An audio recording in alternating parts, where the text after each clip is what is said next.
अरे तू तैयार हो गया? मैं अभी तुम्हारे लिए टोस्ट बनाती हूँ। ये लो आई, 1700 है, मैंने पॉकेट मनी से बचाई थी। मुझे क्यों दे रहा है? अपने पास रख, वो एग्जाम हो जाएगा ना तो दोस्तों के साथ पार्टी करने के लिए काम आ जाएंगे। नहीं आई, मुझे पता है नेहा दीदी कितनी मेहनत से पैसे कमाती है, आप दोनों कैसे घर चलाते हो। प्लीज आई, ये घर के लिए रख लो। अरे करण, हो क्या गया है तुझे? कुछ नहीं है, मुझे लेट हो रहा है। बाय। बाय क्या? अरे नाश्ता तो करके जा, तब तक टीवी देख लेना, नहीं तो वो कंप्यूटर पे क्या करता है बातें वो कर लेना। हाँ करण, नाश्ता तो करके जा।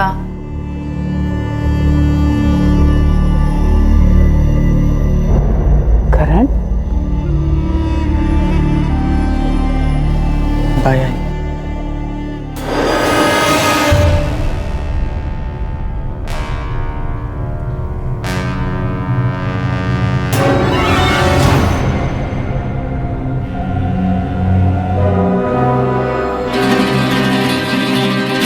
दर्द और मायूसी की अदृश्य चादर में लिपटा 18 वर्षीय करण माने जब कॉलेज के लिए निकला तब उसकी मां को हल्का सा एहसास तो हुआ था कि कुछ अटपटा सा है, खासकर तब जब उसने अपनी जेब खर्च और उससे बचाए हुए पैसे उन्हें लौटाए थे। करण की इस हरकत में खामोश आह थी, एक संदेशा था, शायद मदद के लिए पुकार था।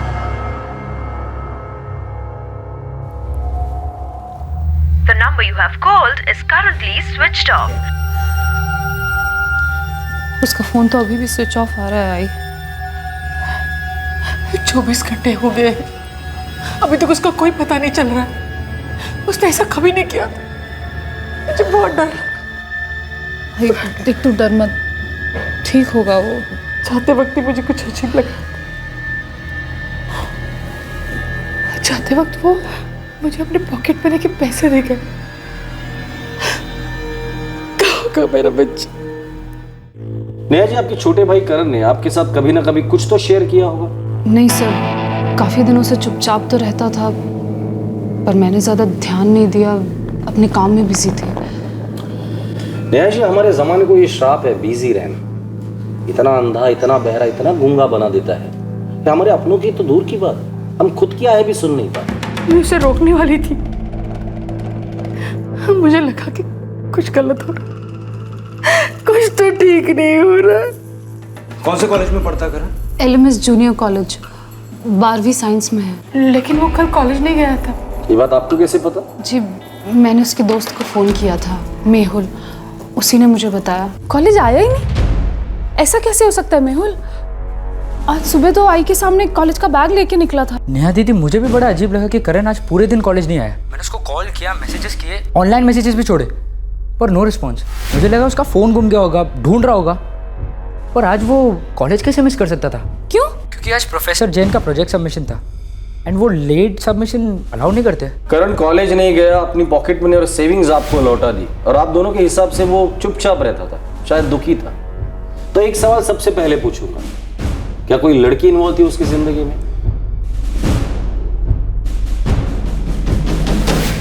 मेरा भाई करण बहुत ही स्टूडियस लड़का है, वो अपना सारा दिमाग सिर्फ पढ़ाई में लगाता है। नेहा जी, हम सभी 18 के रह चुके हैं और सभी जानते कि इस उम्र में दिल दिमाग पर हावी हो जाता है और हार्मोन्स दिल पर। नहीं सर, अगर उसकी जिंदगी में कोई लड़के होती तो सबसे पहले वो मुझे और नेहा को बताता। हम तीनों ही बहुत करीब हैं सर, हमारे बाबा को गुजरे 8 साल हो चुके हैं, तब से हम ही तीनों हैं एक दूसरे का सहारा। हम आपस में कुछ भी छुपाते नहीं हैं एक दूसरे से। लेकिन नेहा जी, कुछ चीजें होती है जो हम खुद से भी छुपाते हैं तो किसी और के साथ कैसे शेयर कर सकते? खैर, करण का कोई दोस्त है जिसने उसके साथ बात की हो या कुछ शेयर किया हो? सर, उसका एक दोस्त है मेहुल, और दूसरा हमारी बुआ का लड़का रोहन, जो गिरगांव में रहता है। बचपन से ही दोनों बहुत क्लोज हैं, इसलिए सबसे पहले मैंने उसी को फ़ोन किया था। नेहा ताई, करण ने 1 हफ्ते से मुझसे ही बात नहीं की, कोई SMS तक नहीं किया उसने मुझे। आज सुबह से घर नहीं आया है, आई से बोल के गया था कॉलेज जा रहा है। मुझे और आई को बहुत टेंशन हो रही है, मैं सोच रही हूँ पुलिस कंप्लेन कर दूँ, उसका फ़ोन भी बंद बता रहा है। आप एक बार उसके कॉलेज के दोस्त मेहुल को ट्राई करो, वो दोनों काफ़ी अच्छे दोस्त हैं। सर ये रोहन है, अभी अभी आपको इसी के बारे में बता रही थी मैं। ताई कुछ पता चला क्या? करण का पता चल जाएगा, उसकी फोटोग्राफ है हमारे पास, आप लोग उसका नंबर और बाकी की डिटेल्स भी दे दीजिए। मेरा बेटा मिल जाएगा ना? देखिए, करण को ढूंढने की हम पूरी कोशिश करेंगे। इस वक्त हमारा शक उसकी मायूसी पर है, तो तहकीकात की शुरुआत भी उसकी मायूसी से ही करेंगे। करण की खोज शुरू हो गई। जवानी के जजीरे पर नया नया दाखिल हुआ करण आखिर कहां चला गया था और क्यों? कई सवाल उसकी मां और बहन को परेशान कर रहे थे, लेकिन उनके जवाब करण के मिलने के बाद ही मिल सकते थे। लेकिन क्या करण कभी मिलने भी वाला था?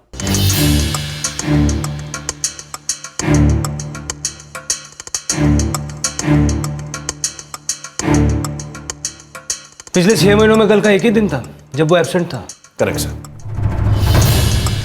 सर, ये जो लड़का है करण माने, ये पढ़ाई में बहुत अच्छा है। इनफैक्ट आप इसे टॉपर भी कह सकते हैं। यही नहीं, एक्स्ट्रा करिकुलर एक्टिविटीज में भी काफी एक्टिव है।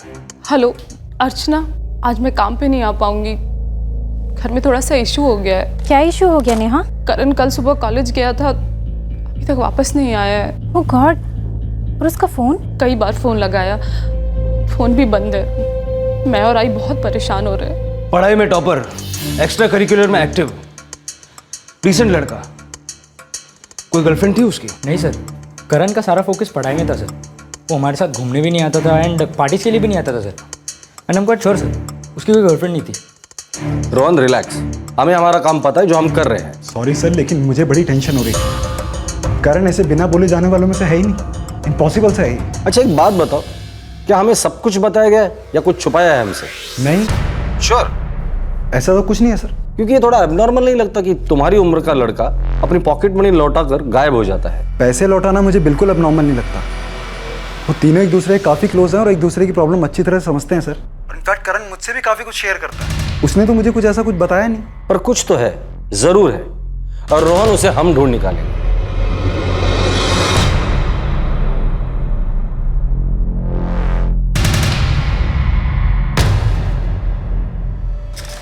सर, करण माने के फोन रिकॉर्ड्स। कल सुबह 9:30 बजे उसने अपना फोन स्विच ऑफ किया।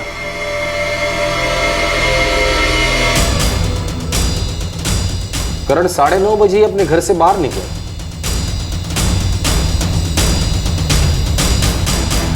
किसी नंबर पर शक? नहीं सर, सारे बड़े जनरल से कॉल है। हाँ, एक नंबर पर पिछले एक हफ्ते में उसने कई बार बात की है। नंबर है 4445638849। इस नंबर से पहले कभी बात नहीं हुई थी? नहीं सर, इस नंबर पर पहले एक बार भी बात नहीं हुई। लगता है नई नई पहचान वाला नंबर है ये। किसका है? लड़की का है? नहीं सर, लड़के का है। गौरव शिंदे, 24 साल।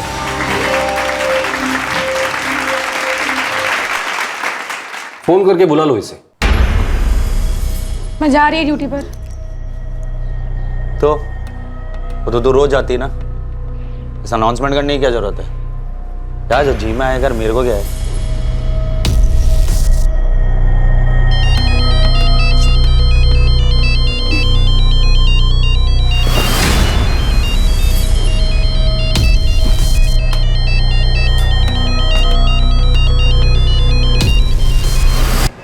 हेलो,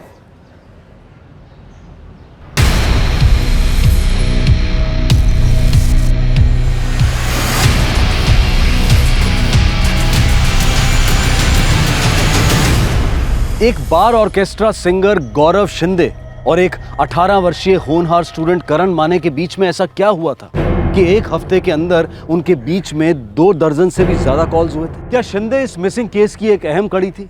क्या गौरव शिंदे जानता था कि करण कहां हो सकता है? दूसरी ओर करण की बुआ का लड़का रोहन, उसे अचानक कोई बात याद आई थी। करण के बारे में एक ऐसी बात जो उसके जहन से निकल गई थी पर अब याद आ गई।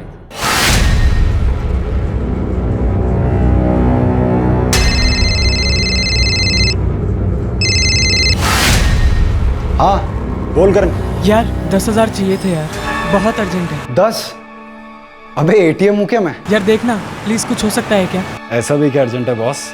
यार वो मेरे को ना एक प्रोजेक्ट सबमिशन करना था और ना उसका मटेरियल बहुत महंगा है यार, मुझे खरीदना है उसे। अच्छा यार, 10 तो बहुत ज़्यादा है।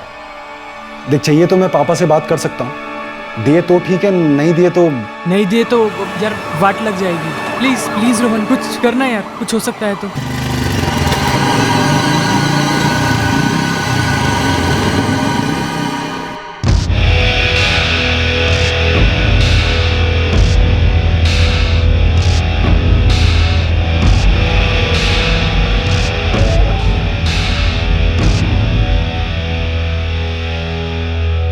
10,000 रुपये मांगे? ऐसा कैसे हो सकता है? पता नहीं, किसी साइंस प्रोजेक्ट के लिए चाहिए, उसने ऐसा बोला। नहीं रोहन, किसी भी साइंस प्रोजेक्ट के लिए 12वीं क्लास में 10,000 रुपये नहीं लगते, और अगर लगते भी तो मुझसे नहीं मांगता। शायद 10,000 रुपये आपसे तुरंत मांगना उसे अजीब लग रहा होगा दीदी। नहीं रोहन, करण ऐसा बिल्कुल नहीं है। आई तुझसे कुछ 10,000 रुपये की बात की क्या? मुझसे ऐसी कोई बात नहीं की। उल्टा जाते वक्त अपने पॉकेट मनी से बचाए हुए 1700 रुपये मुझे दे के गया वो। पता नहीं नेहा ताई, मुझे कोई लोचा लग रहा। सच में आप एक बार पुलिस से बात करो। सर क्या बात हो गई सर? करण माने को कैसे जानते हो? क्यों सर, कुछ गड़बड़ी हुई है?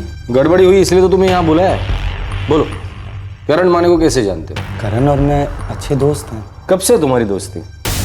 तो पिछले 1 हफ्ते पहले मैं करण से पहली बार मिला था। और 1 हफ्ते में एक अच्छी दोस्ती भी होगी, वो भी एक बार सिंगर और साइंस स्टूडेंट के बीच। तू जोगेश्वरी में रहता है, करण घाटकोपर का लड़का। क्या कहानी है भाई तेरी अच्छी दोस्ती की? सर 1 हफ्ते पहले मैं घाटकोपर के रोज बार में परफॉर्मेंस के लिए गया था, तो वहीं घाटकोपर स्टेशन पे मैं ऑटो का इंतजार कर रहा था। आप आनंद नगर जाओगे क्या? ये पीछे कौन बैठा है भाई, भूत है क्या? अरे नहीं यार, मैं आनंद नगर होते हुए जाऊंगा। ड्रॉप दे सकता हूँ तुम चाहो तो? Thank you. आ जाओ आ जाओ।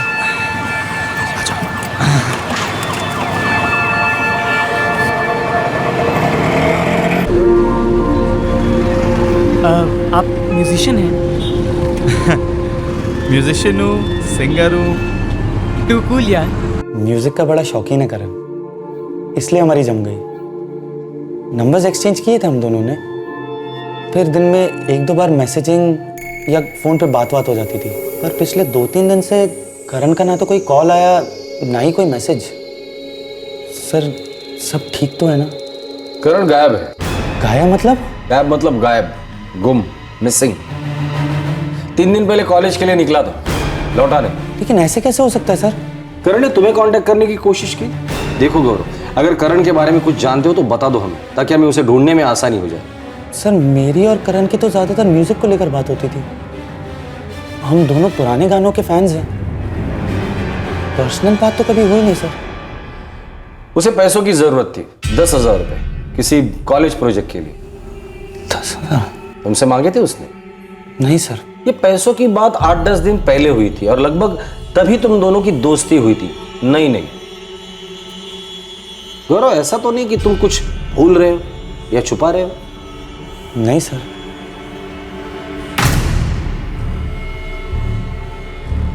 क्या लैब प्रोजेक्ट के लिए 10,000 रुपये? नहीं सर, नॉट पॉसिबल। हमारे कोर्स में तो ऐसा कोई भी प्रोजेक्ट नहीं था। कोई दूसरा बाहर का काम था? किसी क्लासेस का असाइनमेंट, किसी कोचिंग क्लास का? नहीं सर, करण खुद से ही पढ़ता था सर, और उसने तो कभी कोचिंग क्लासेस में कदम ही नहीं रखा। पर अगर उसे 10,000 रुपये चाहिए ही थे तो वो मुझसे ले सकता था। और उसने रोहन से मांगे, और आपको भनक भी नहीं थी। ऊपर से 1700 रुपये अपनी माँ को लौटा दिए। सर इस सब का क्या मतलब है? मुझे तो कुछ समझ में नहीं आ रहा है। मतलब तो इन्वेस्टिगेशन में पता चल ही जाएगा। और इस मतलब का ये भी मतलब है कि करण आप लोगों से कुछ छुपा रहा है। आप तीनों करीब जरूर थे, पर उतने भी नहीं।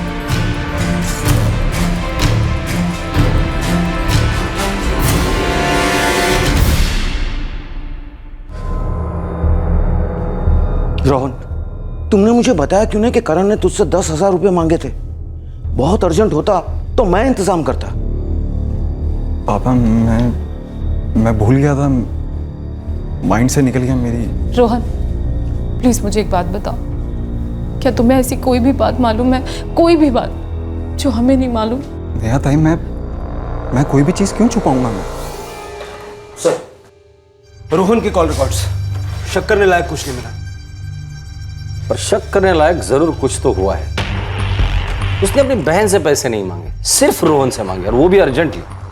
सर गायब हुए 5 दिन हो गए, किडनैपिंग तो नहीं लगती, वरना रैंसम का कॉल आ जाता, या फिर किडनैपर्स किसी तरह का कुछ संदेशा भिजवाते। संदेशा तो करण खुद दे रहा था, सिर्फ उसके घर वाले उस सिग्नल को पकड़ नहीं पाए। कैसे सिग्नल्स? करण काफी दिनों से चुपचाप रह रहा था। अपने दोस्त मेहुल को भी उसने कुछ नहीं बताया। 1700 रुपए की अपनी सेविंग माँ को लौटा दी। घर से बाहर निकलते ही अपने मोबाइल फोन को स्विच ऑफ कर दिया, और जाते वक्त माँ को 2 बार बाय बोला। पर अब मानता हूं ये सारे डायरेक्ट सिग्नल नहीं थे, इनडायरेक्ट थे, छुपे हुए थे। और ऐसे सारे सिग्नल सिर्फ वही आदमी देता है जो कुछ एक्सट्रीम कदम उठाने वाला रहता है। सुसाइड रूल आउट नहीं कर सकते।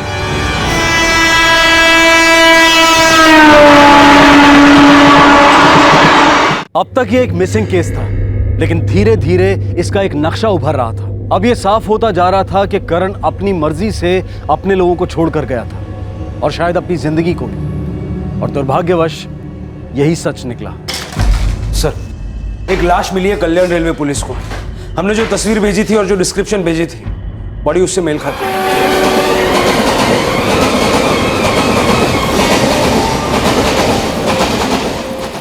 बॉडी के 3 टुकड़े हो चुके हैं। कहीं से भी किसी भी तरह की कोई आइडेंटिफिकेशन नहीं मिल पाई जिससे ये पता लग सके कि ये बॉडी किसकी है। मुझे लगता है सर कि ये लाश करण माने की है।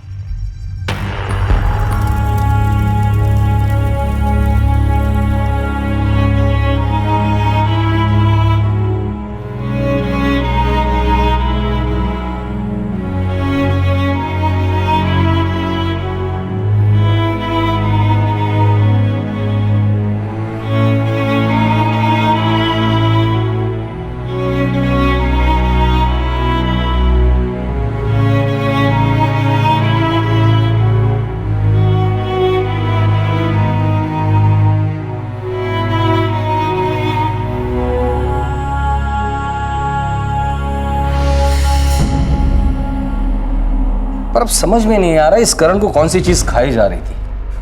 इसे पैसे किस लिए चाहिए? सर, ये लड़का अपने दोस्तों के साथ पार्टी वार्टी नहीं करता था, दिन रात पढ़ाई में लगा रहता था। समझ नहीं आ रहा इसने सुसाइड क्यों किया।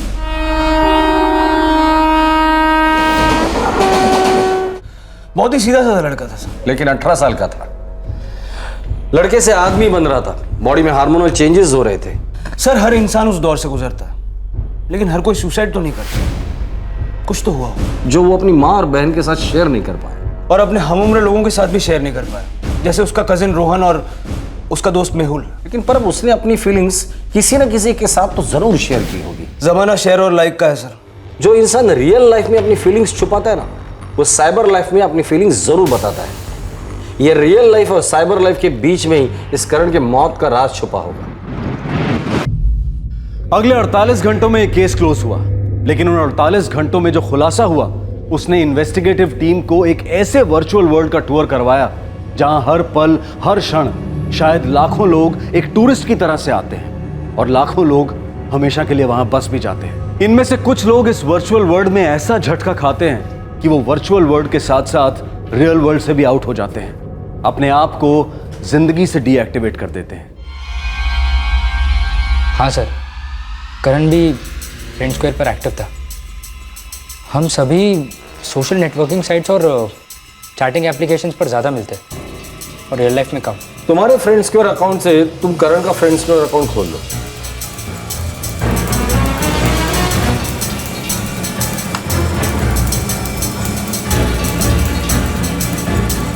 सर,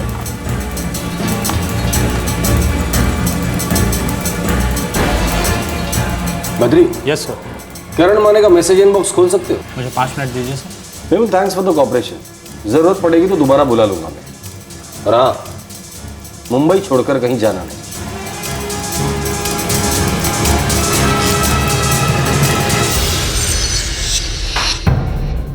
जी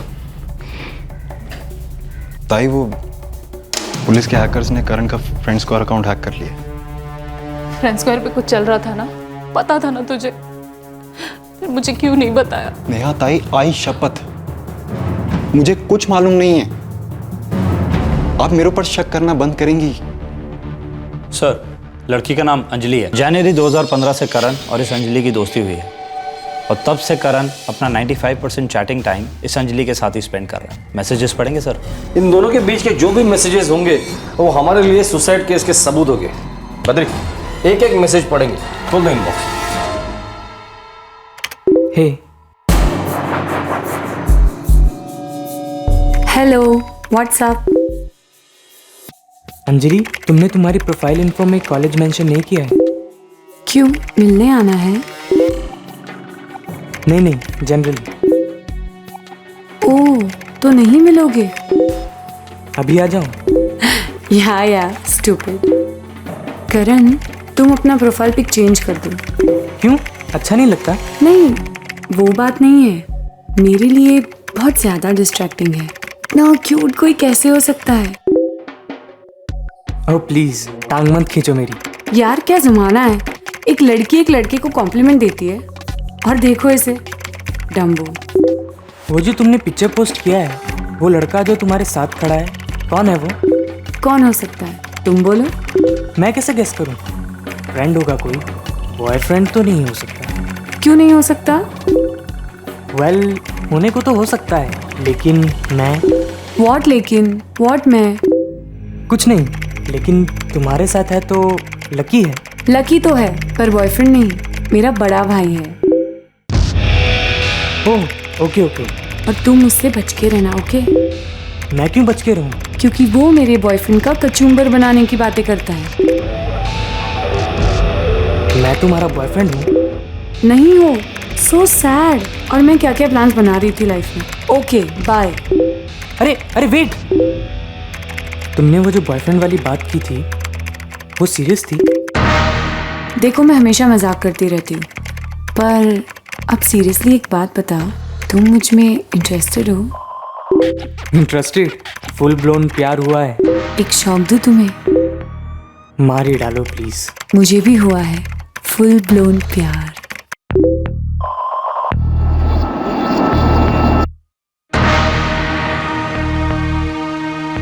दस दिनों तक इनका इंटेंस रोमांस चला सर, और फिर बात नेक्स्ट लेवल तक पहुंच गई। करण, हम नंबर्स एक्सचेंज कर सकते हैं, पर कॉल सिर्फ मैं करूंगी जब मुझे करेक्ट लगे। तब तक no calls. Agreed? Agreed agreed. ये मेरा नंबर है, मैं तुम्हारी कॉल का वेट करूंगा।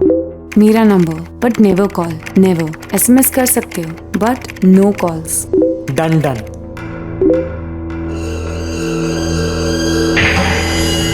डायल किया गया नंबर वैध नहीं है। नंबर फेक है सर। ओह ओके ओके, अब गियर शिफ्ट हो रहा है सर। स्वीट फ्लर्टिंग और रोमांस से अब डर्टी टॉकिंग शुरू हो गई, साइबर इंटीमेसी।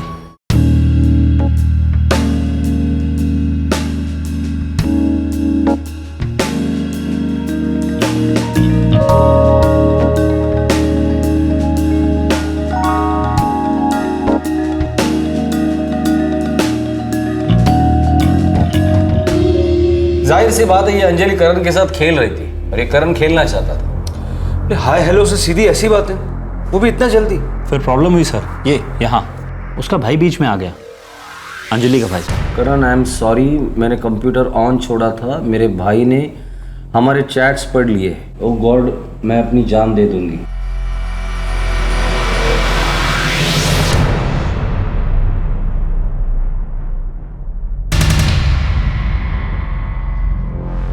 ये लास्ट दो मैसेज इनके बीच 12 जनवरी को है सर, और 18 जनवरी को करण ने रोहन से 10,000 रुपए मांगे थे। सर इस अंजलि के भाई ने करण को डराया धमकाया होगा। ये करण डर गया होगा। ये अंजलि के प्रोफाइल पर इसने कोई अपनी इन्फॉर्मेशन भी शेयर नहीं की। इस अंजलि तक हम कैसे पहुंच सकते हैं? सर इसके रियल वर्ल्ड का एड्रेस चाहे हमारे पास ना हो, पर इसके वर्चुअल वर्ल्ड का एड्रेस यानी आईपी एड्रेस मैं आपको दे सकता हूँ, पर 1 घंटे का टाइम लगेगा। 2 घंटे ले ले बद्री, पर किसी भी हालत में मुझे इस अंजलि का एड्रेस चाहिए, क्योंकि ये अंजलि एक ही लड़की है जो बता सकती है कि करण ने इतना भयानक कदम क्यों उठाया, क्यों जिंदगी से बेवक्त डिस्कनेक्ट हो गया। रियल जिंदगी की तरह टीनेजर्स और सभी एडल्ट्स की ऑनलाइन जिंदगियों में भी दोस्तियां अक्सर रोमांस में तब्दील हो जाती हैं। साइबर सेक्स भी इंटरनेट जगत की एक रियलिटी है, लेकिन इस केस में दोस्ती, रोमांस, साइबर सेक्स, इस सब के परे एक बहुत ही शॉकिंग राज था। वर्चुअल वर्ल्ड के एड्रेस ने पुलिस को रियल वर्ल्ड का एड्रेस दे दिया था।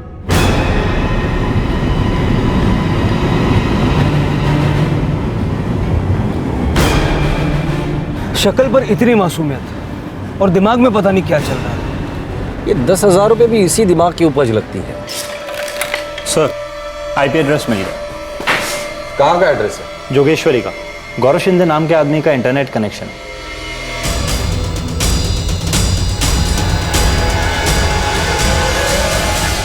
सर उस गौरव ने हमसे झूठ बोला, वो करण से वैसे नहीं मिला था जैसे उसने हमें बताया। मैं आनंद नगर होते हुए जाऊंगा, ड्रॉप दे सकता हूँ तो चाहो तो। ओके।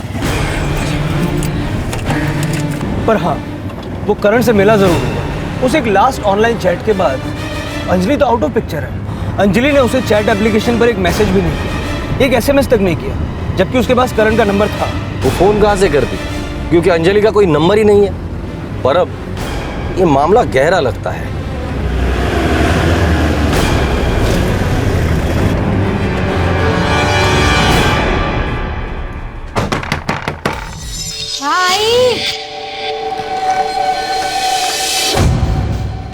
सर गौरव कहाँ है? सर वो निराली बार गया है, गाना गाता है ना उधर। आप कौन हो? मैं मिसेज उसकी ज्योति शिंदे। क्या हुआ सर? जरा अंजलि को बुलाना। अंजलि कौन साहब? गौरव की बहन अंजलि। और कौन? गौरव के आगे पीछे कोई नहीं है, ना भाई ना बहन, माँ बाप भी नहीं रहे। आप ये क्या बोल रहे हैं साहब? चचेरी ममेरी बहन होगी, कोई रिश्तेदार होगी। नहीं साहब, कोई नहीं है। हम दोनों का रिश्ता खुद ही डामाडोल चल रहा है, हम रिश्तेदारों से क्या रिश्ता रखेंगे? अपने दोनों तरफ कोई भी नहीं है अंजलि साहब। गौरव को फोन लगाओ। नहीं तू फोड़ ले उसके साथ, जी माइनर प्ले कर रहा हूँ मैं। एक मिनट रुको यार।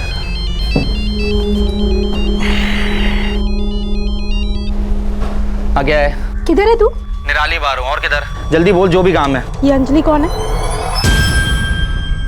बोल काहे को नहीं रहा है? ये अंजलि कौन? देख अभी मेरे दिमाग का दही मत कर, समझी ना? काम पे हूँ मैं, रखता हूँ। गौरव सुन। हेलो, कौन बोल रहा है? इंस्पेक्टर पवार बोल रहा हूँ। निराली बाहर आ रहे तुझे लेने के लिए।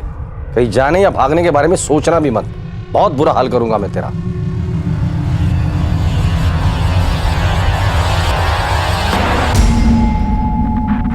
गौरव शिंदे, लोगों से सुना कि तू बहुत अच्छा गाता है, पर हमने तेरा गाना कभी सुना नहीं।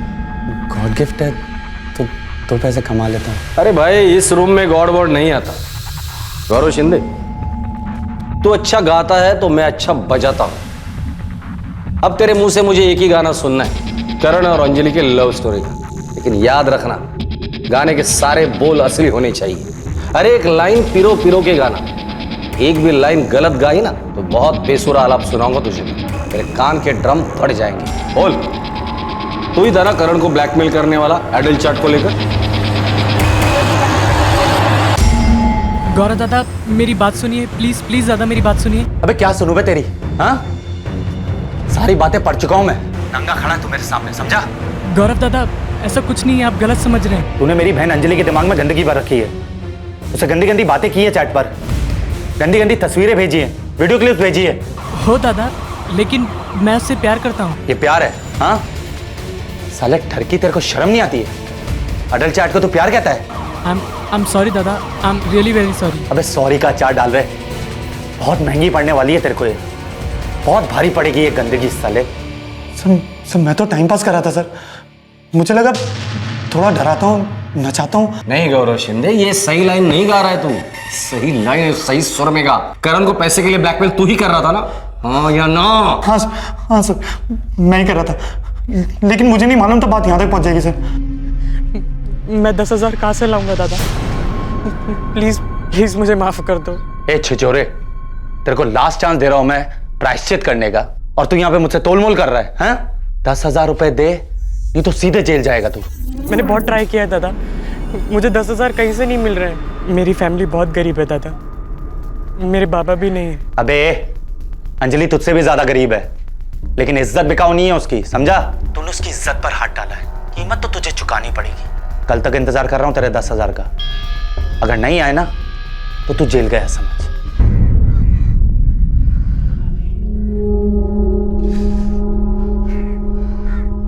सर मुझे मालूम है मुझे ऐसा नहीं करना चाहिए था, पर मुझे इस बात का बिल्कुल भी अंदाजा नहीं था कि मामला इतना सीरियस हो जाएगा। उस करण ने डर और शर्म के मारे अपनी जान दे दी। सॉरी सर, मुझे भी इस बात का बहुत खराब लग रहा है। तुझे और खराब तब लगेगा जब तू जेल में सड़ेगा। चल बता दे अभी, ये अंजलि कौन है और कहां है? देख गौरव शिंदे, मैं एक पल के लिए भी नहीं सोचूंगा कि तू एक पैर से कमजोर है। तेरी दूसरी टांग भी मैं तोड़ दूंगा अगर तूने नहीं बताया कि अंजलि कौन है और कहां है।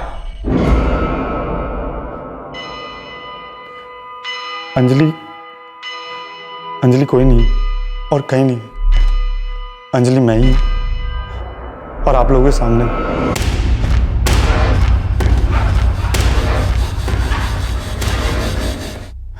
अंजलि एक फ्रेंड स्क्वायर पर फेक अकाउंट है जो मैंने बनाया था। देखो करण, नंबर्स एक्सचेंज कर सकते हैं पर कॉल सिर्फ मैं करूंगी। जब तक मुझे करेक्ट लगे तब तक नो कॉल्स। अग्रीड? सर वो जो नकली प्रोफाइल में जिस लड़की की फोटो है। कौन है वो? सर वो मैंने इंटरनेट पर से डाउनलोड की थी। सुंदर थी तो चिपका दी, और उसी लड़की को करण सच समझकर चैट करता था। रोमांस, अडल्ट चैट सब। वो इमेजिन करता था कि मैं वही लड़की।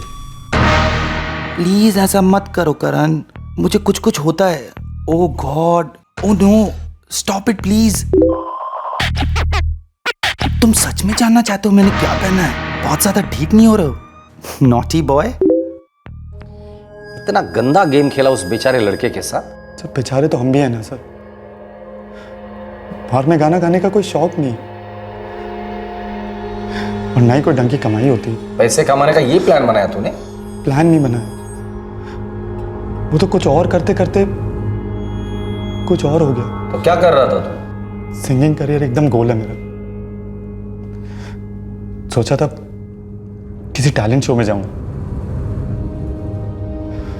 लेकिन उसके लिए भी पैसे लगते, इमेज विमेज लगती है। इसलिए मैंने अपना एक फैन पेज बनाया, फ्रेंड स्क्वायर। पर जैसे ही मैंने उस पर अपना थोबड़ा चिपकाया, सर एक लाइक नहीं मिला। एक मिला सिर्फ मेरा। फिर एक दिन यूं ही मैंने अपने प्रोफाइल फोटो की जगह एक सुंदर सी मॉरिशस की मॉडल का फोटो डाला, और देखते देखते मेरे अकाउंट को 800 लाइक्स मिले। तभी मैंने अंजलि का एक फेक प्रोफाइल बनाया, सोचा कभी काम आएगा। और रैंडमली करण ने उस पर एक फ्रेंड रिक्वेस्ट भेजी, यानी अंजलि को, जिसको मैंने एक्सेप्ट की। उसके बाद तूने उसके लाइफ के साथ खेला? नहीं, इतना डीप नहीं सोचा था मैंने। मैं तो सिर्फ टाइम पास कर रहा था। फिर एक दिन ख्याल आया क्यों ना इससे 2 पैसे कमा लिए जाए। इसमें बुराई क्या है? वैसे भी मेरी बीवी मुझसे ज्यादा कमाती है। मैंने सोचा चांस लेते हैं, और तब ये अंजलि का भाई जाग गया। तेरे अंदर का अंजलि का भाई नहीं जागा था, तेरे अंदर का छिछोरा इंसान जागा। तेरे अंदर की विकृति, गंद और लालच जागी थी। उस भोले भाले लड़के को इतना डराया कि उस बेचारे ने शर्म के मारे अपनी जान दे दी। सर मुझे भी बहुत दुख है सर उस बात का, लेकिन मैं खूनी नहीं हूं सर। मैं सिर्फ थोड़े पैसे कमाना चाहता था। एक बात बोलूं? बोल। हमारी शादी के 6 महीने में मैं समझ गई थी कि अपनी नहीं पटेगी। तो फिर छोड़ देती मुझे? माँ बाबा ने बहुत प्यार से शादी की थी। तुझे छोड़ती तो उन्हें बहुत दुख लगता, पर देख ना मेरा गुड लक, तो खुद ही छूट गया मेरी जिंदगी से। सोचा नहीं था गौरव तो इतनी घटिया हरकत करेगा।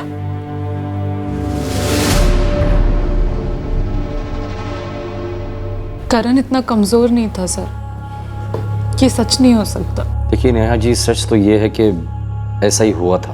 और अगर ये सच भी है तो एक बार हमसे बात तो करता। मुझसे भी उसने कुछ नहीं बोला। मैं और वो बचपन से एक साथ बड़े हुए हैं, सारी बातें शेयर की हमने एक दूसरे के साथ।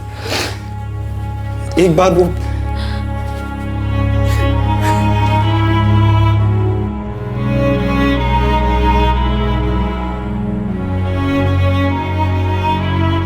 एक बार बात तो की होती, कोई बुरा नहीं मानता, कोई नहीं डांटता। क्यों खामोशी से क्यों मार गया हमें? गौरव शिंदे पर आईपीसी की धारा 306 अबेटमेंट टू सुसाइड, धारा 294 ऑब्सीन एक्ट और धारा 385 लागू हुई है।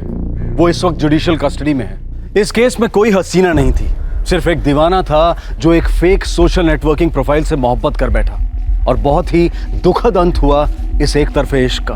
हाड़ मास की असली दुनिया में अक्सर जो लोग खामोश होते हैं, इंट्रोवर्ट होते हैं, ये वर्चुअल वर्ल्ड उन्हें एक मंच देता है अपने अकेलेपन को और अपनी फीलिंग्स को व्यक्त करने का। कुछ लोगों को ये गलतफहमी होती है कि ये एक सेफ मंच है, पर हकीकत ये है कि इस वर्चुअल दुनिया की अंधेरी अज्ञात गलियों में कई क्रिमिनल्स झूठे अकाउंट्स की आड़ में अपने विक्टिम्स के लिए घात लगा कर बैठे हैं। कभी ये लोग अपनी विकृति और अपने परवर्जन को अंजाम देने के लिए ऑनलाइन आते हैं, तो कभी दूसरों को एक वल्नरेबल पोजीशन में धकेल कर उन्हें ब्लैकमेल करते हैं, पैसे ऐंठते हैं। सोशल मीडिया यूज करने वालों को लगातार फ्रेंडशिप के सजेशंस आते हैं उनके प्रोफाइल से मैच करते हुए। इन सजेस्ट किए गए प्रोफाइल्स में से कुछ आईडीज जेन्युइन होते हैं और कुछ फेक, फर्जी accounts.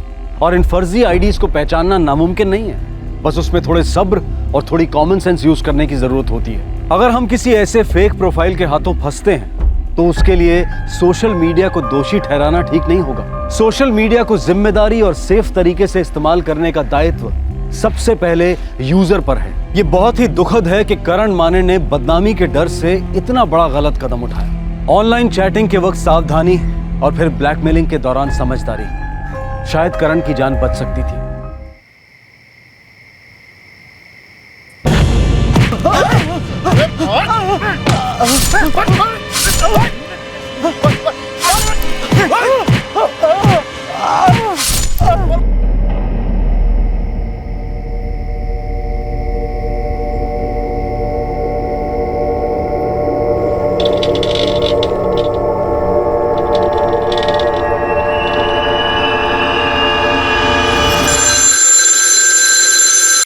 Hello Udaipura police control room. Sir मेरा नाम गौरव शर्मा है।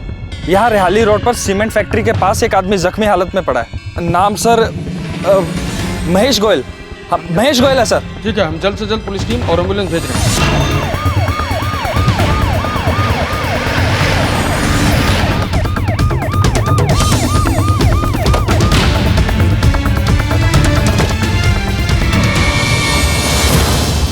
यहाँ पे महेश गोयल नाम का आदमी जख्मी हुआ था, कहाँ है वो? सर अभी 10-15 मिनट पहले एक एम्बुलेंस आई थी, उसी में डालकर ले गए सर।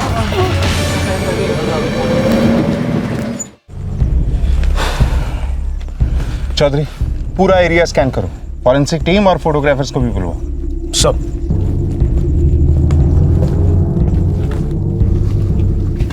कहाँ ले गए हो?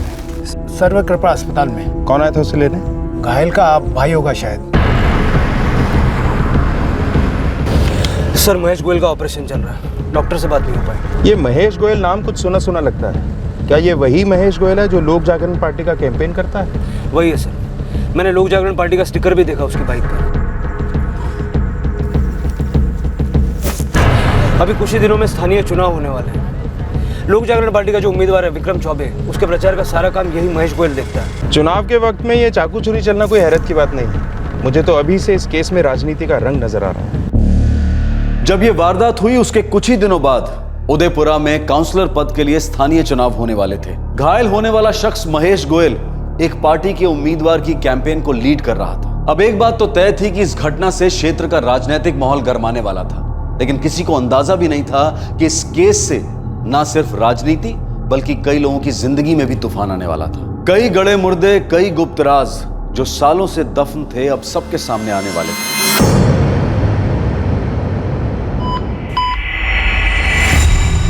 डॉक्टर साहब कह रहे थे कि भैया बहुत सीरियस हैं। आपको इस हादसे के बारे में कैसे पता चला? सर वो मैंने बताया था। आप कौन? गौरव शर्मा। सर जब पुलिस कंट्रोल रूम में मैंने फ़ोन किया तो महेश जी होश में थे। सर वो मैंने कमलेश जी को फ़ोन किया तो वो एम्बुलेंस लेकर आ गए। जब महेश जी होश में थे तो उन्होंने बताया कि उन पर हमला किसने किया? हाँ सर। कौन है ये चंदू? चंदू यानी चंदन गुप्ता, कस्तूरी गुप्ता का पति। वो कस्तूरी गुप्ता जो इंडियन प्रजातांत्रिक पार्टी की उम्मीदवार है और इस बार हमारे सामने चुनाव में खड़ी। विक्रम चौबे जी, आपको ये लगता है कि ये हमला पॉलिटिकल राइवलरी की वजह से हुआ? बिल्कुल लगता है। महेश जी जोरों शोरों से हमारी पार्टी के चुनाव प्रचार में लगे हुए थे और हमें लोगों का अच्छा खासा समर्थन मिल रहा था, जिसकी वजह से ये चंदन और कस्तूरी घबरा गए।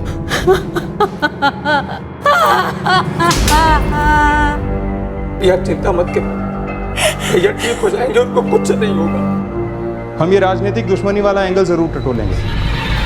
तब तक ये बताइए कि महेश जी की किसी से कोई दुश्मनी, कोई झगड़ा? भैया के किसी से कोई दुश्मनी नहीं। वो तो बहुत ही सरल स्वभाव के व्यक्ति, उनकी कपड़ों की दुकान है और स्कूल में बच्चों की यूनिफॉर्म सप्लाई करते हैं। और 10 साल से सर वो लोग जागरण पार्टी के कार्यकर्ता भी हैं। जी हाँ, हमारी पार्टी को आगे लाने में उनका बहुत बड़ा योगदान। उन्हें यकीन था कि हमारी पार्टी भारी बहुमत से जीतेगी, इसीलिए चंदन ने और कस्तूरी ने उन पर हमला करा दिया ताकि हमारे कार्यकर्ता घबरा जाएं।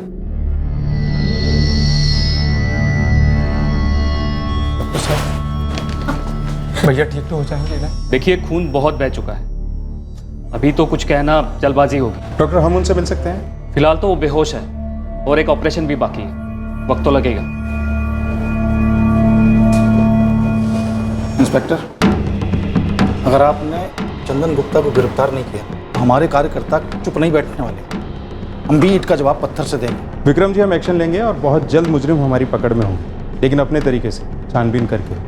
तब तक आपसे एक विनती है कि शांति बनाए रखिए और अपने कार्यकर्ताओं से भी यही कहिए।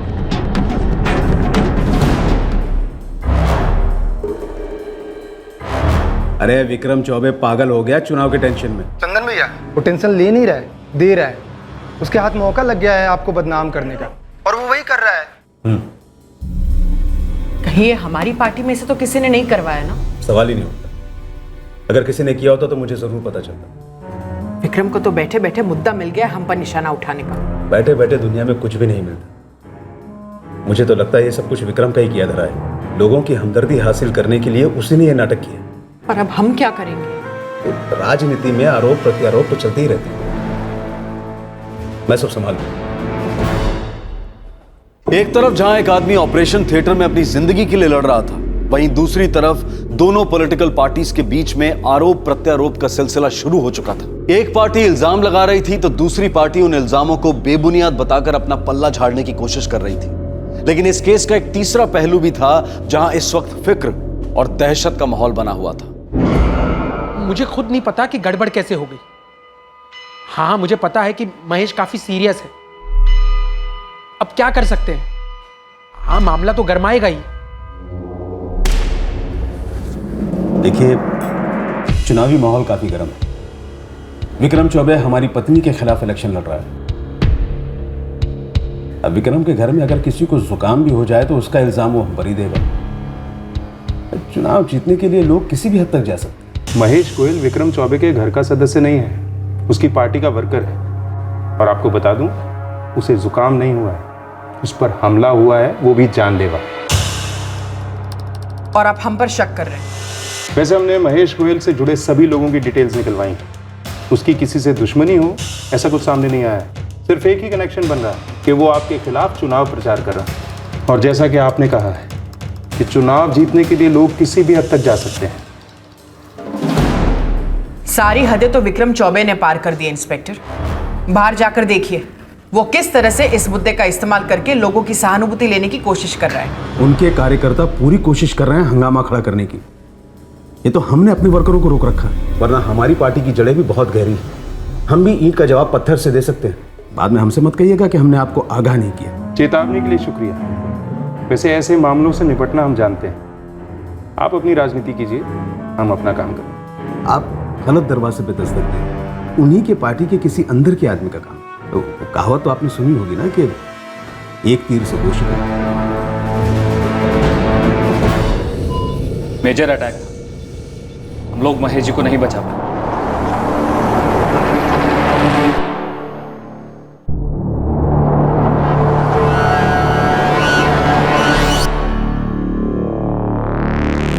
जी सर, जी सर। सर, दूसरा यूनिट किसी भी वक्त वहां पहुंचता होगा।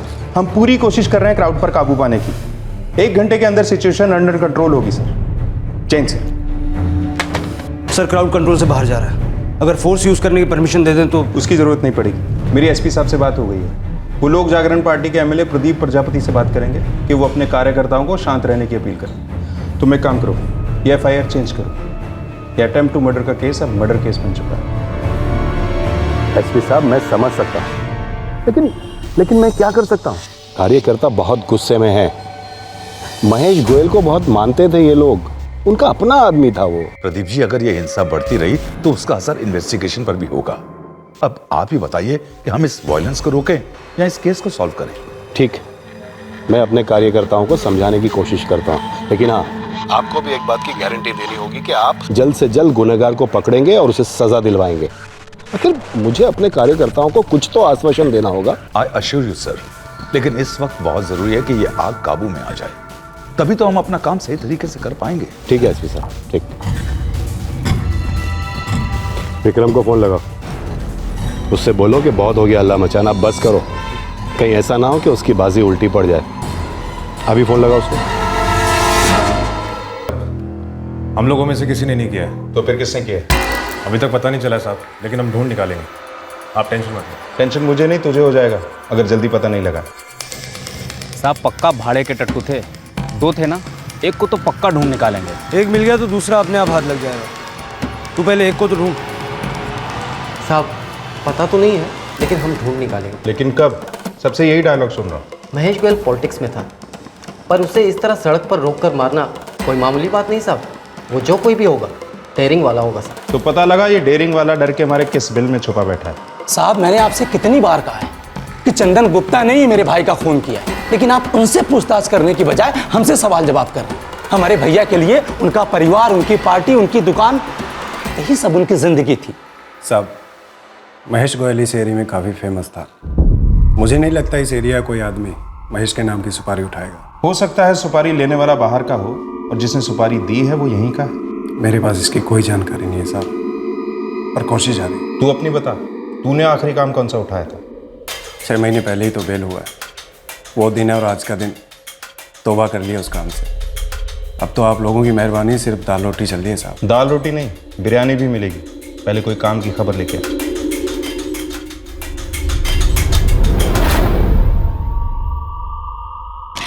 सर, चंदन गुप्ता, कस्तूरी गुप्ता और उनके सभी खास कार्यकर्ताओं के फोन रिकॉर्ड्स मैंने स्कैन किए। सबके रिकॉर्ड्स एकदम क्लीन है। राजनीति के दलदल में एकदम क्लीन रिकॉर्ड्स ज़्यादा शक पैदा करते हैं। वैसे भी ऑपोजिशन पार्टी के मेंबर को मारना हो तो बड़ी प्लानिंग करनी पड़ती है, ताकि सब कुछ एकदम क्लीन दिखाई दे, ज़रा सा भी दाग ना दिखे। सर लेकिन ये भी तो हो सकता है कि ये पॉलिटिकल मर्डर हो ही नहीं, कोई और वजह भी तो हो सकती है।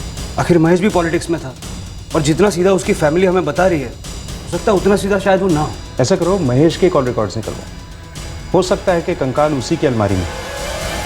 महेश के परिवार, पार्टी और पुलिस सबका यही मानना था कि महेश का खून पॉलिटिकल राइवलरी की वजह से हुआ था, लेकिन बहुत जद्दोजहद के बावजूद भी पुलिस को इस दिशा में कोई सुराग नहीं मिला था। लेकिन जब महेश के फोन रिकॉर्ड्स खंगाले गए तब कई संदेहजनक और चौंका देने वाली बातें सामने आई, जिसने इस केस का रुख ही बदल दिया।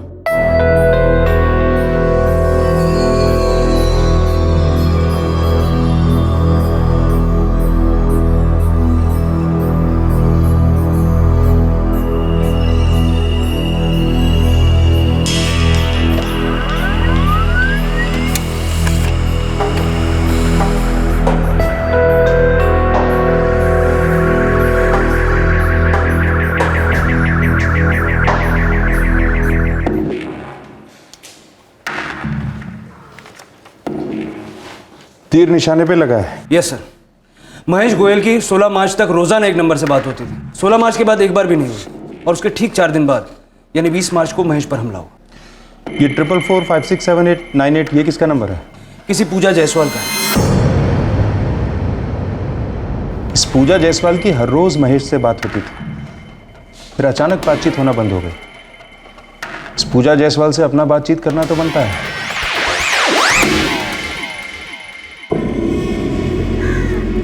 पुलिस ने क्यों बुलाया तुझे? पता नहीं। और ये महेश गोयल को तू कैसे जानती है? वो तो ये नूपुर जब से स्कूल में थी तब से उसके यूनिफॉर्म के लिए मैं उनकी दुकान पर जाती थी, बस इतना ही। मैं नहीं जानती ये पुलिस मुझसे क्या जानना चाहती है। देखिए, जब से मेरी बेटी स्कूल में थी तब से हर साल मैंने उसके स्कूल की यूनिफॉर्म महेश जी की दुकान से ही बनवाई है। इस स्कूल के साथ उनका कॉन्ट्रैक्ट था। सभी स्टूडेंट्स की यूनिफॉर्म वहीं से बनती है।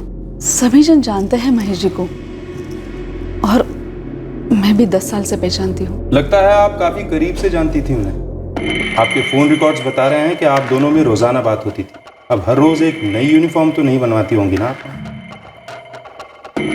ये कैसी जान पहचान थी कि कभी 4, कभी 6, कभी 8, कभी कभी तो 18 कॉल्स होते थे, और हर कॉल कम से कम 3 मिनट का। मैंने कहा ना, मेरी सिर्फ जान पहचान थी और कुछ नहीं था। जब कोई इस तरह से नजरें चुरा कर कहता है ना कि कुछ नहीं था, तब जरूर कुछ ना कुछ होता है। मुझे भी दुख है उनके मरने का, लेकिन मुझे नहीं मालूम उन्हें किसने मारा और क्यों। वो बहुत भले इंसान थे। तो उस भले इंसान से आपने अचानक बात करना बंद क्यों कर दिया? और वो भी उनकी मौत के 4 दिन पहले। ना उन्होंने कॉल किया ना आपने। जान सकता हूं क्यों? जब तक आप जवाब नहीं देंगी मेरे सवाल चलते रहेंगे। मेरा उनके साथ रिश्ता था, बहुत ही करीबी रिश्ता।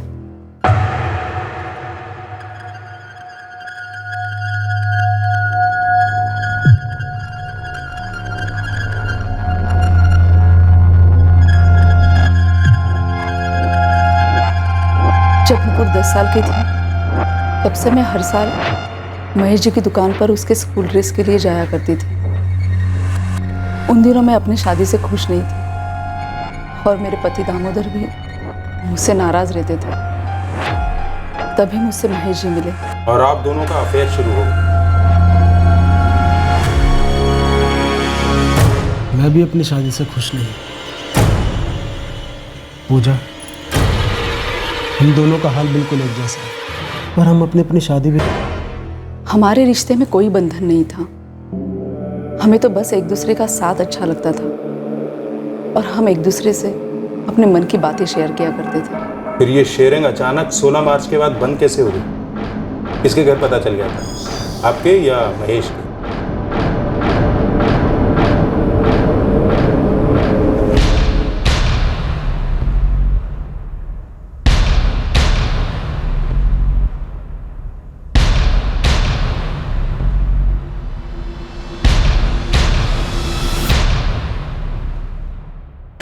ऐसा कुछ नहीं था। तो फिर क्यों 16 मार्च के बाद आप लोगों के बीच बात नहीं हुई? क्योंकि 16 मार्च को मैं अपने पति और बेटी के साथ मैं गांव जा रही थी और उसी दिन मैं नुपुर की शादी तय होने जा रही थी और मैं नहीं चाहती थी कि मेरे और महेश जी के रिश्ते की जरा सी भी भनक किसी को लगे जिससे नुपुर की शादी पे आ जाए। इसलिए हमने उन दिनों बात नहीं की। लेकिन मुझे पता नहीं था कि उन्हीं दिनों इनके साथ ऐसा कुछ हो जाएगा।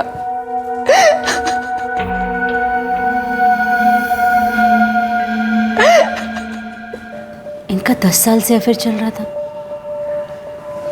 मुझे पता तक नहीं चला। कमलेश भैया, क्या आप जानते थे? नहीं भाभी, मुझे कुछ भी नहीं पता है। और भैया के बारे में तो मैं ऐसा कुछ सोच भी नहीं सकता। पता नहीं क्या क्या छुपाया होगा हमसे और आगे क्या क्या आने वाला है। मैं जानता था वो मेरे साथ खुश नहीं थी। मुझे भी उससे कई शिकायतें थी, लेकिन मैंने ऐसा कभी सोचा नहीं था। 10 साल वो किसी और के साथ। इतना बड़ा धोखा दिया उसने मुझे। पापा, मैंने कभी नहीं सोचा था कि माँ ऐसा कर सकती है।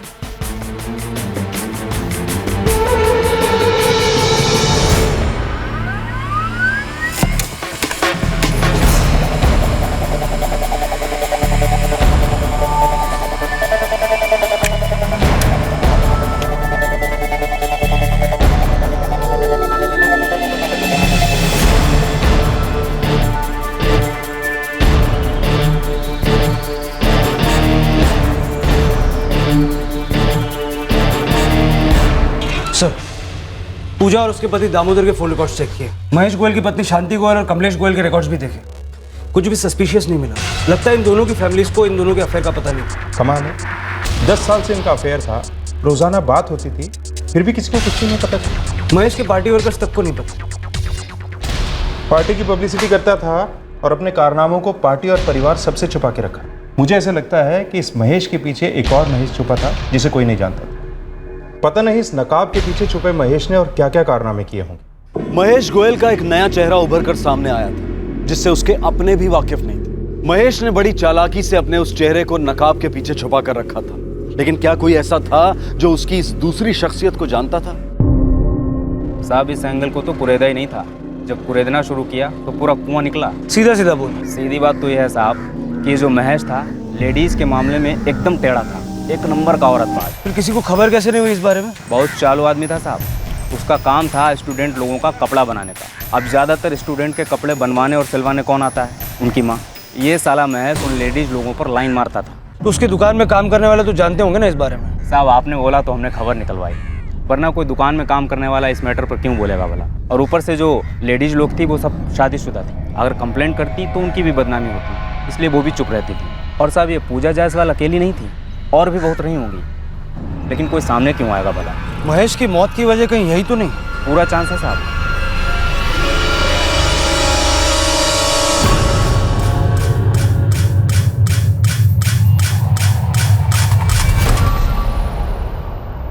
कैसे इंसान थे वो। मुझे लगता 20 साल की शादी में मैं उन्हें जरा भी पहचान नहीं पाई। माँ, ऐसा भी तो हो सकता है कि पापा को कोई बदनाम कर रहा हो। अर्चना सही कह रही है भाई, इसमें जरूर चंदन गुप्ता की साजिश है। अरे भैया ऐसे हो ही नहीं सकता। अरे विक्रम जी, पुलिस मुझसे पूछकर थोड़ी ना महेश का कैरेक्टर सर्टिफिकेट बनवा रही, वो तो जो जैसा था सामने आ गया। वैसे भी वो आप ही के पार्टी का सदस्य था, आप मुझसे ज्यादा जानते हो।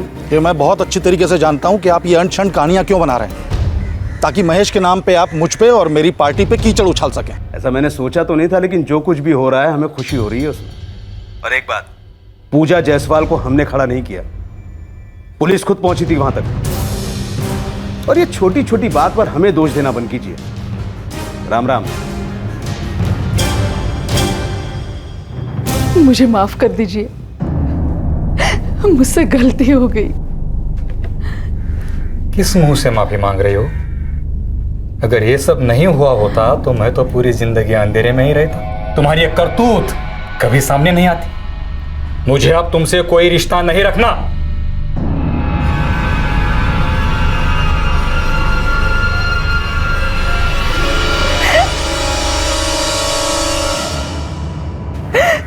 माँ, मुझे आपको देख के शर्म महसूस होती है।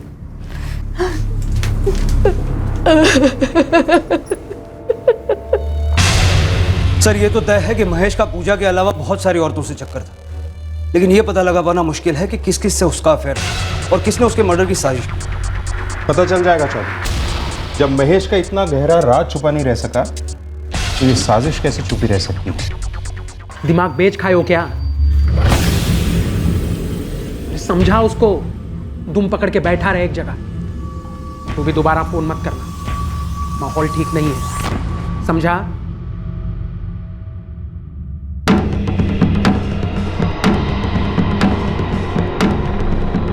सर, राघव आया, कहता है कोई बड़ी खबर है। बुलाओ सर।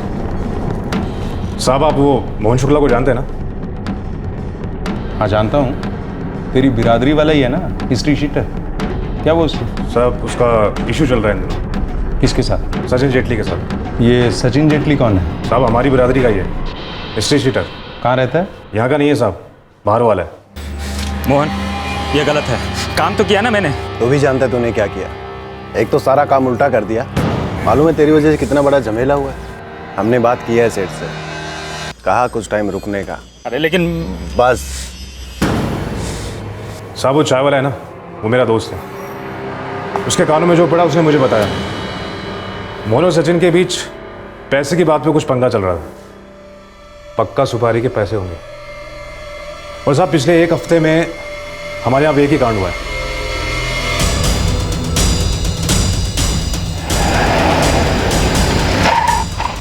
सब बोल देते, सब खुद ही आ जाते। ऐसे घसीट के क्यों लेके जा रहे हो? सब बेइज्जती होती है मोहल्ले में। बुलाया तब जाता है जब खबर चाहिए हो, जब खबरें खोदनी पड़ती तो घसीटना पड़ता। चलो सब, मेरी बात सुनो सब।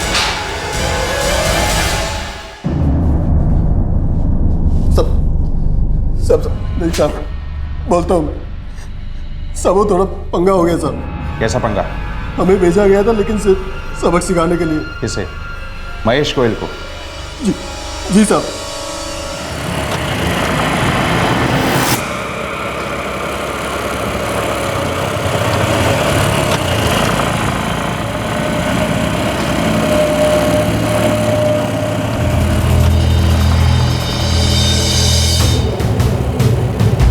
उस गधे सचिन की वजह से सब हुआ सब। मैंने कहा था एक आध बार करना है, लेकिन वो मारता ही गया। अबे तेरा दिमाग फिर गया था क्या? कितनी बार घुसेड़ा तू? हमें पता नहीं चला यार, अब क्या गिन गिन के घुसेड़ता? अबे पागल, एक ही बार बहुत था। देखना तू, बहुत बड़ा पंगा हुआ तेरी वजह से। तो प्लान मारने का था, जान से मारने का नहीं। जी सर।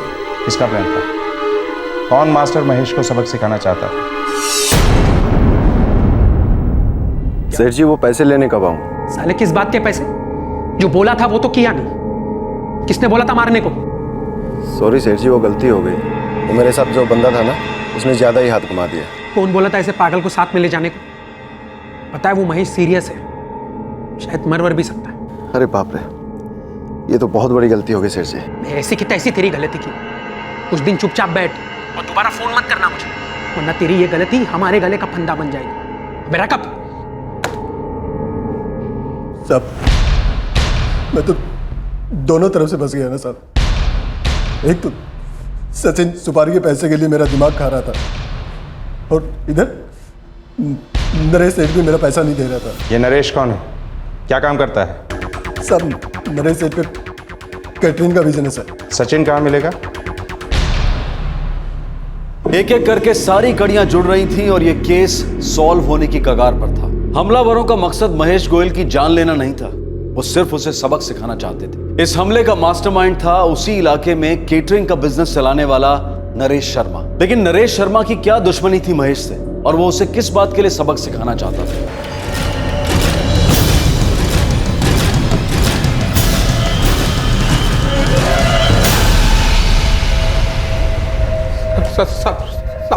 मारना वारना मत साहब, मैं सच सच बताता हूँ साहब। तेरे लिए वही सही है, बोलना शुरू कर। साहब, मैंने तो सिर्फ पीटने को बोला था, वो भी थोड़ा सा, लेकिन उन्होंने चाकू मार दिया, और वो भी कितने बार मुझे नहीं पता। आगे बोल, क्या सबक सिखाना चाहता था तू महेश को? साहब, मेरा महेश के साथ कोई लेना देना नहीं। तो किसका लेना देना था? ये सब मैंने चंदन भाई साहब के कहने पे किया। आप गलत दरवाजे पे दस्तक दे रहे हैं। उन्हीं के पार्टी के किसी अंदर के आदमी का काम है। चंदन गुप्ता भी इन्वॉल्व था इस क्राइम में। उनका मुझ पर बहुत एहसान है साहब। मेरा धंधा उन्होंने सेटल करने में मेरी मदद की थी। उन्होंने बोला कि महेश को सबक सिखाना ज़रूरी है, इसलिए मैंने मोहन को बोला, लेकिन मोहन अपने किसी सरफिरे दोस्त को अपने साथ ले गया और उसने ये कांड कर दिया।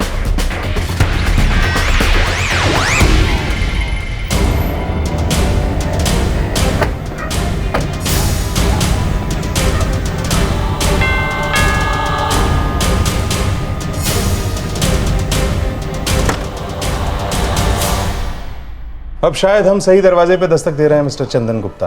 बात क्या है इंस्पेक्टर? आपको इनवाइट करने आए, दावत रखी है पुलिस स्टेशन पे। केटरर भी आपकी पसंद का है, नरेश शर्मा, और आपके दोनों भाड़े के टट्टू मोहन और सचिन भी आ चुके हैं। सब आपकी राह देख रहे हैं। चलिए। महेश गोयल के मर्डर के पीछे आपका हाथ है?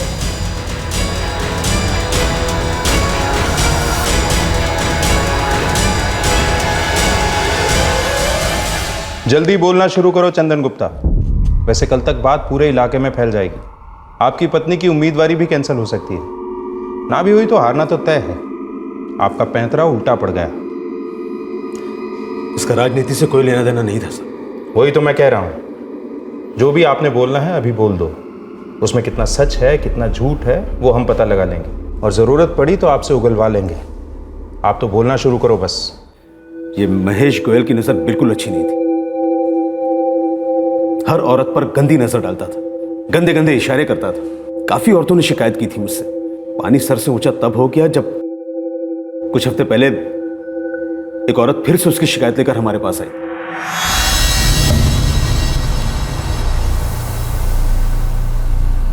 कब से चल रहा है ये सब? जी पिछले 3 सालों से। वो हमेशा मुझे गंदी नजरों से देखता रहता, गंदी गंदी बातें करता है, और अब तो मैसेज भेजने लगा है। हाँ जी, कैसी हो? आजकल मेरे मैसेज के जवाब ही नहीं दे रही। इरादा क्या है? तो तुम्हारी इस खामोशी को मैं हाँ समझूं? जवाब नहीं दिया इसका मतलब समझ जाना चाहिए था आपको कि मुझे जवाब नहीं देना है। बंद कर दीजिए ये सब कुछ, नहीं तो क्या नहीं था?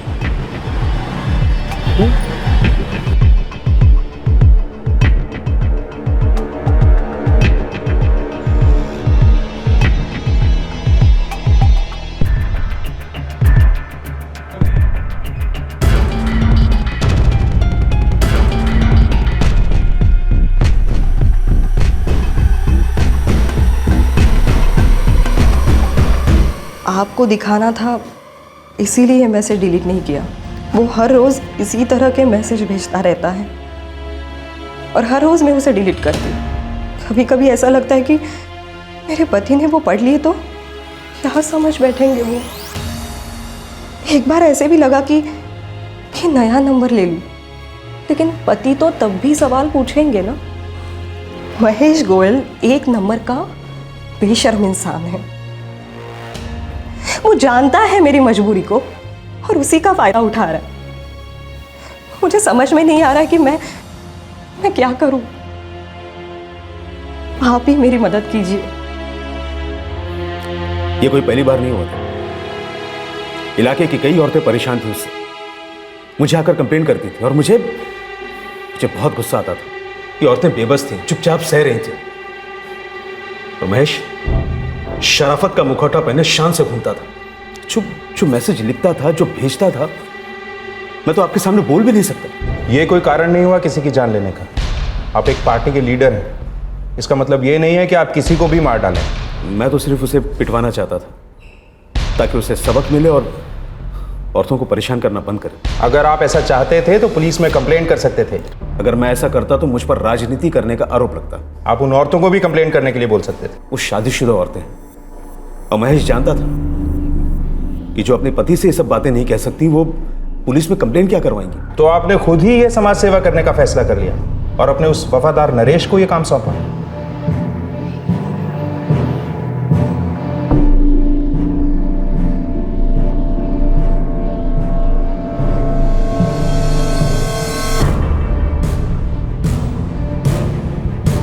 और नरेश ने मोहन शुक्ला को बुलवाया।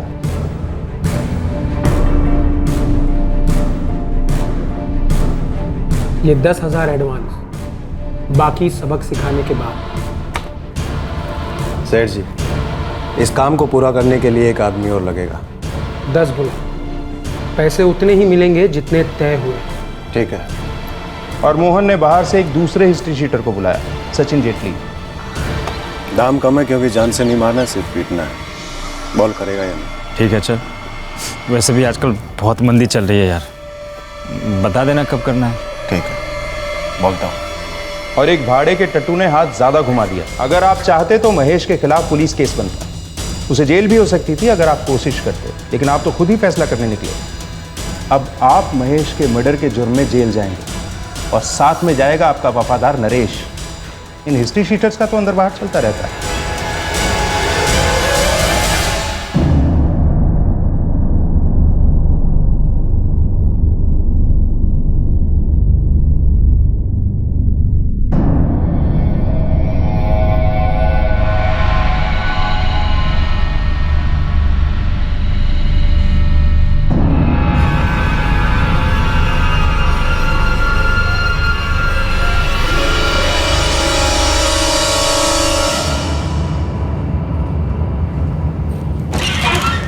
सर, ज्योति से बात हुई। उसने माना कि महेश की हरकतों से परेशान होकर वो चंदन गुप्ता के पास राज भी है।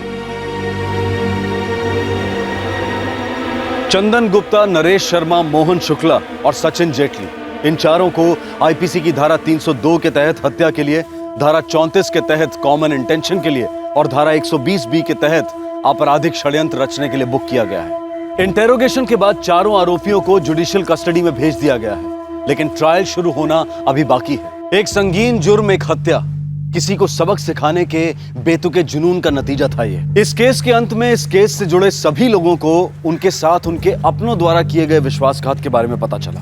जिससे उनके यकीन को गहरा धक्का लगा। क्या महेश को सबक सिखाने का यही एक तरीका था?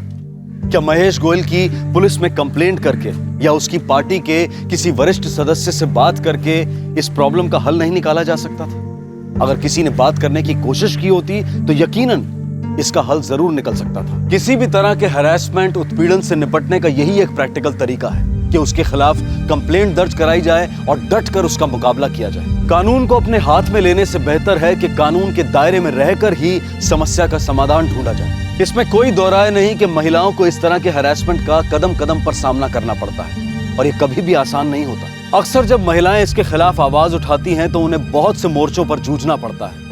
कभी समाज में बदनामी का डर रहता है तो कभी कभार उनके अपने घर वाले भी उन्हें समझ नहीं पाते। अफसोस की बात यह है कि पीड़ा देने वाले से ज्यादा मुसीबतों का सामना पीड़ित को करना पड़ता है। लेकिन इन सभी रुकावटों के बावजूद सच नहीं बदलता और सच्चाई यह है कि हालात कितने भी निराशाजनक क्यों ना हो जाएं, लेकिन इस समस्या का समाधान कानून के दायरे में रहकर और अपनी आवाज बुलंद करके ही मिल सकता है, ना कि चुप रहकर और जुर्म का रास्ता इख्तियार करके। जरूरत है अपने आप पर विश्वास करने की और अपने आप को तैयार करने की। आपसे फिर मुलाकात होगी क्राइम पेट्रोल सतर्क में एक और नए केस के साथ। तब तक अपना ख्याल रखें, सुरक्षित रहें और याद रखें, जीवन में जो सही है हमेशा वही कीजिए। सही वक्त, सही कदम, सतर्क रहें। जय हिंद। इस तरह के और भी एपिसोड देखने के लिए हमारे चैनल को सब्सक्राइब करें और बेल आइकन दबाना ना भूलें।